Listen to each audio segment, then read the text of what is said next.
What's up guys? Welcome to AnimeKouhai. If you'd like to help me out, please hit the like button and subscribe to my channel. It sounded like a few spies had made their way in, but Soe and his team Kurayami were making quick work of them, so I guess there wasn't much to worry about.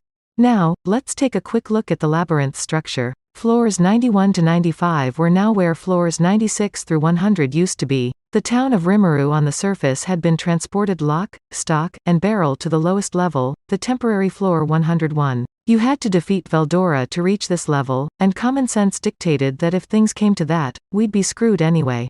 The real final defense we deployed would be on floor 95. Floors 91 through 94 were now the dragon rooms, and if you got past them, you'd find yourself in the vast chamber where Veldora waited. Behind that chamber was the control center we were sitting in now. If Veldora was defeated, we could buy some time in there, put the town back on the surface, and let the residents flee under Geld's protection. It was, frankly, a desperation move, so I very much preferred if our floor bosses did their best for us instead. Either way, we could at least be assured that the labyrinth was as defended as best as it possibly could be. Really, even if your typical army tried to break through floor 95, it'd be impossible for them. This being wartime, all usual dungeon services were naturally suspended until further notice. We weren't gonna sell any more resurrection bracelets, of course, and the inns and bathrooms were shut down, too. Any would-be visitors would need to bring all their own food and necessities. We even planned to cut off access to the water sources every 5 floors, which was bound to make things a lot harder. If you really wanted to beat the dungeon, it'd take you days, months, even. In a battlefield like this, bigger wasn't necessarily better. In fact, having too big a force could really drag you down. Based on the intel Gadra and others gave me, nearly all Imperial soldiers had undergone body augmentation, allowing them to go without food or drink for a week. But even so, I couldn't imagine them having an easy time in the labyrinth. We ran simulations with several Night Corps from the Western nations, but the chances of successfully conquering this place were slim to none. Even if the Empire's army was that much better than them all, it wasn't gonna be a walk in the park for them. So maybe I was worrying too much. Still, we better not let our guard down. The enemy might try to sneak their way through unnoticed, and we'd have to adjust our tactics based on what they tried. But either way, our preparations were now complete. We'd already informed our neighbor nations of the Empire's movements, and I was sure they were all praying for our victory. If worse came to worst, the Western deployment was on standby, and for everything else, they'd have to take action as the situation demanded. Now it was time to return my attention to the battlefield. Testarossa, regrouped with Gobta, was riding away on Ranga. The Empire's tanks were behind them, giving chase, and judging by how their gun turrets were moving, they seemed ready to fire post-haste. Are they all right? If they're hit, probably not, but that's unlikely to happen. Benimaru seemed intrepid as always. Wasting no time, he used his unique skill-born leader to send orders to the 1st and 3rd Corps. The Tempest forces all began moving at once. The green numbers now carefully advanced toward the enemy's rear, entering the forest and using the vegetation as a shield as they made every effort to avoid enemy detection. If they could win the fight, they'd charge; if not, they'd retreat. But until they were sure either way, they didn't intend to make any bold moves. Gabble's team Harayu, 100-strong corps of flying raiders, joined 300 wyvern riders picked from the blue numbers in the skies. Their plan was to try attacking the slow, rumbling tanks from the air, which I thought was a good idea, but the enemy had air power of its own. Once that stuff reached the battle site, that was when the real war would begin. Finally, Gobta's force was currently the closest one to the enemy. As long as we didn't know what those tank guns could do, staying within range of them would be a death wish. They were still a healthy distance away from the advancing tanks, but as long as we didn't know exactly what their range was, we needed to stay on guard. That, and while I didn't think the Empire was aware of the Goblin Riders yet, it looked like those tanks were ready to shoot. Maybe they had some kinda new weapon, one not even Gadra was aware of? Report. Based on the tank gun's orientation and angle, they are taking accurate aim. It is believed they have a sound grasp of the Goblin Riders lurking in the trees. Huh? That's bad, isn't it? Benimaru, I think the enemy has some means to locate the goblins. Understood. I took that possibility into consideration, so Gobta's force is the sole group comprising the advance team. I was the only one panicking. Benimaru was relaxed as ever. Apparently this was all part of the script, so I decided to trust Benimaru and watch how things went. There were 2,000 tanks in total. 500 of them had turned around, on patrol for the goblins, and the 20 tanks in the front row were about to fire their main guns. The one big notable difference between these tanks and the ones on Earth was that these had shorter barrels, maybe? They had been traversing the foothills of the mountain range, but they still had some thick vegetation to get through. Those short barrels probably made turning easy, or I suppose they were knocking down trees with brute force, too. Still, ease of turning makes dense formations a lot easier to organize. All of them could turn quickly without worrying about bashing gun barrels against each other. I wasn't sure they were long enough to provide a lot of accuracy and range, but that wasn't for us to worry about. The fact that these tanks were in actual operation probably indicated that any problems along those lines were already worked out. And what about Gobta's team? Well, Gobta was already back with his troops. He looked pretty pale, but I doubted it was because he was scared of the tank squad. Perhaps he realized the truth about Testarossa, and it dawned on him how much danger he was actually in. Testarossa, meanwhile, was sitting on Ranga's back, legs to one side as she gracefully ruffled his fur. When the negotiations were over, she apparently assumed her job was done. She did deserve a lot of credit for getting back safely like this. She could afford to knock off for a little while, but I didn't think now was the right time for it. As I was thinking about this, the tank guns finally opened fire. 21 shells flew on in. It was hard to make out through the Argos system, but one shot fired from the command vehicle looked different from the others. What was that? Gobta, in shadow right now.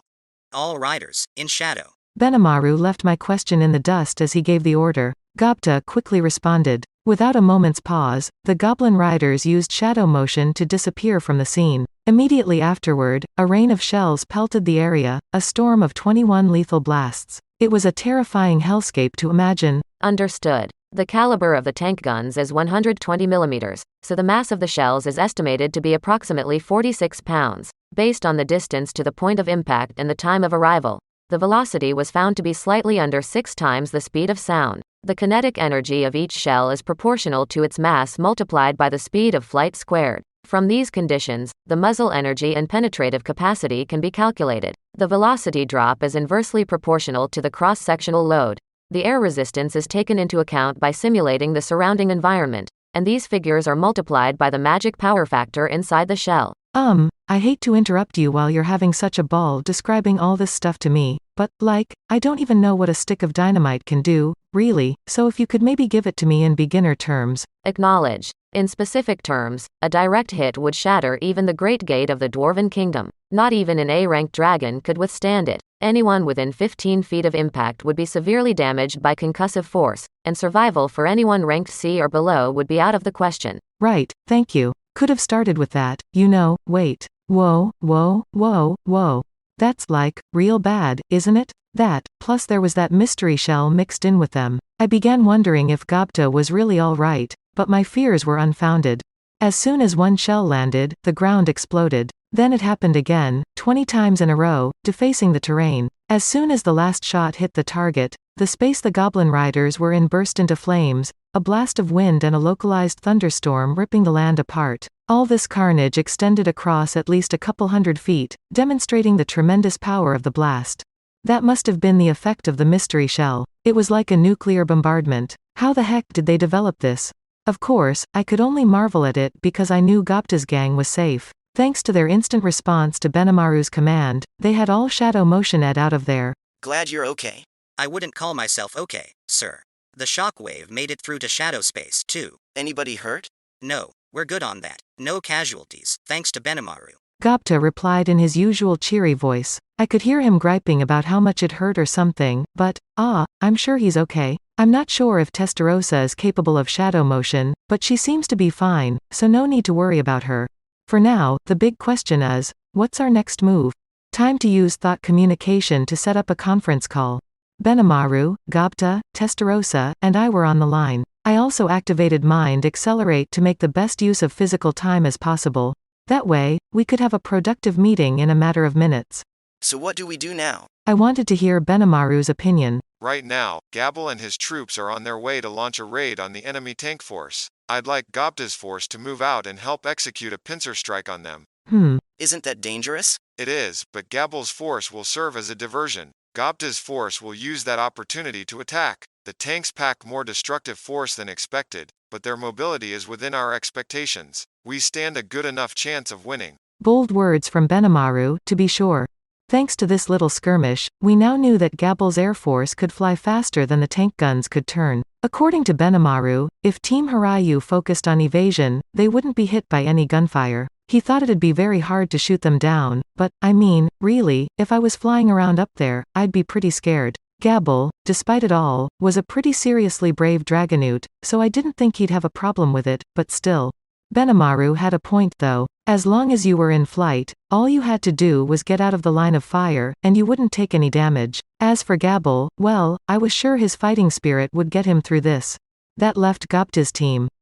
We're going in, too? You're going to be the star of the show, but don't worry. Once you're in among them all, they'll slow down to avoid any bouts of friendly fire. So when Gabble and his force start their diversion, run as fast as you can. These orders sounded monstrous to me. Ogreish, if you will, which I supposed was appropriate for Benimaru's species. Okay. So, you want us to keep up shadow motion while we're doing this? Benimaru shook his head. That'll be dangerous. The enemy will likely have a variety of defensive measures in place, like monster detection and protective barriers. They might have anti-skill measures as well, so it's best not to get fancy with our tricks. I agreed with him on this. There was no way the enemy would keep their treasured tanks that vulnerable. It was safe to assume there was a full defensive arsenal on them. Anti-skill barriers were a known thing, too, and if they used those on us, we were in trouble. Maybe it was actually safer to just go for a frontal attack here.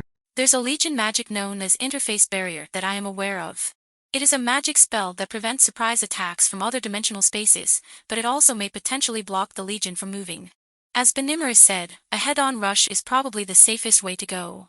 Testarossa summed up what I wanted to say very well. Gobta sure seemed convinced. I get it. If you say so, Testarossa, I'm not gonna complain about anything. Wow. Gobta was so freaked out by her. But after the way he slammed someone incomprehensibly more powerful than him, it's only natural that he'd be kind of intimidated. I was hoping, or looking forward to, well, let's just say that I'll keep a close eye on how their relationship pans out. Gobta, you should know that people are not always what they seem. Keep that in mind and please try to avoid making the same mistakes again, okay? You could say that to me as well, I guess. I mean, I didn't even realize what Testarossa and company were until it was spelled out for me. That's it for this video, guys. Thank you for always watching my videos and supporting my channel. A big thanks to the AnimeKouhai patrons who made this video possible.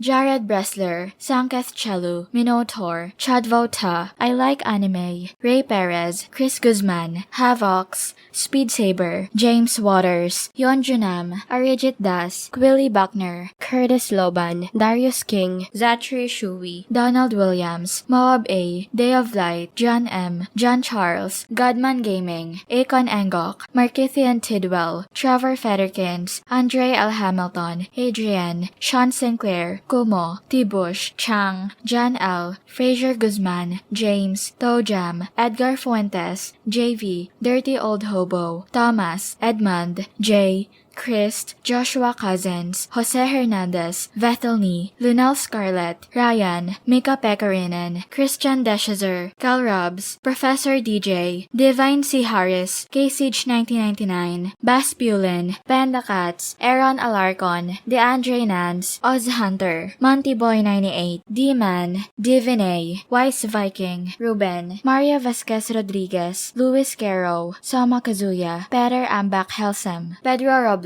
Ono Morman, Michael Rogers, Jordan, Kemal Ebanks, Chris Duncan Jr., Isaac, Shadow Wolf 660, Koala King 93, Devon, Tyree Ezel, Paul DeGrassi, RN Bart, Little 95, Coyote De Peza, Enrique Soto, Omar, J Napthik, TYI, This Is Not My Username, Zelda Kid 205, Mizel Bizel, Zephyros, Jordan Redman, Bill Rastom Cruz, Hadila Francisca, Jabari Graham, Alver, Normal Defate, Shavon Green, Destiny Smith, Harry Smith, Vicente Baharias, Stephane Duplessis, Joshua Andrade, Jaya Keshav, Mike Avila, L, Gary Miles, Terence Lau, Dragon Spawn 666, Adrian, Teddy. Thank you so much for helping out. I'll see you guys in the next video.